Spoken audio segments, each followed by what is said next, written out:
I recommend it. I recommend the S&P 500 index fund, and have for a long, long time to people. And I've never recommended Berkshire to anybody because I don't want people to buy it because they think I'm tipping them into some side. Never. I mean, no matter what it was selling for. And I made it public. On my death, there's a fund for my then widow, and 90% will go into an S&P 500 index fund, and 10% of Treasury bills. On the other hand, I'm very happy having my future contributions to a group of charities that will be spread over 12 years or so after my death to stay in Berkshire. I think the odds are Berkshire is, I like it, but I'm not. I do not think the average person can pick stocks. We happen to have a large group of people that didn't pick stocks, but they picked Charlie and me to manage money for them 50 or 60 years ago.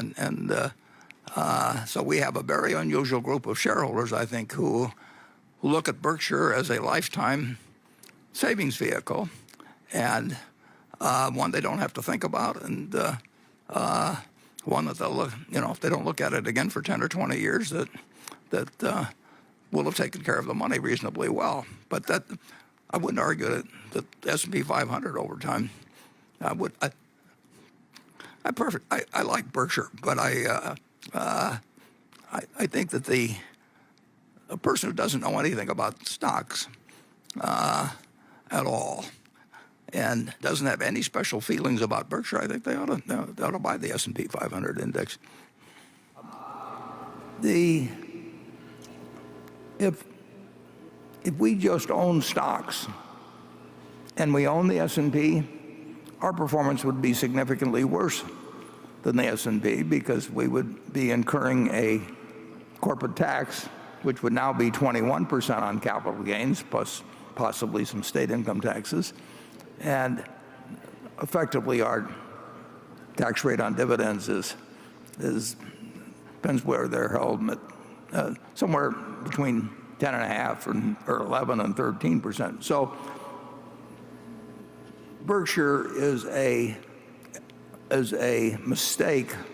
It's at a corporate disadvantage simply by the way the tax law runs compared to owning an index fund, which has no tax at the corporate level, but just passes through to shareholders. So I don't know whether we'll outperform the S&P 500 or not. I know that we'll behave with our shareholders' money exactly as we would behave with our own money, and we'll basically tie our fortunes in life to this business, and we will be very cognizant of doing anything that can destroy value in any significant way.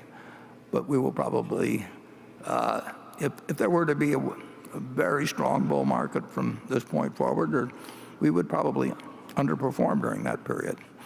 If the market 5 years from now or 10 years from now is at this level or below, we will probably overperform. But I don't think that I don't quite understand the question in terms of when it says the total return of the S&P over a 10-year period and Berkshire's growth in intrinsic value would outperform. I don't know whether that will happen or not. Charlie?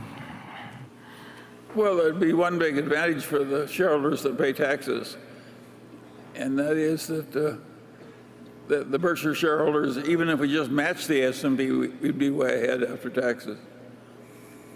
We all have a pretty decent role in life and a pretty good position. We shouldn't be too disappointed. No. If we could have structured, going back to partnership days, we could have structured things so that actually over a period of time doing the same things we did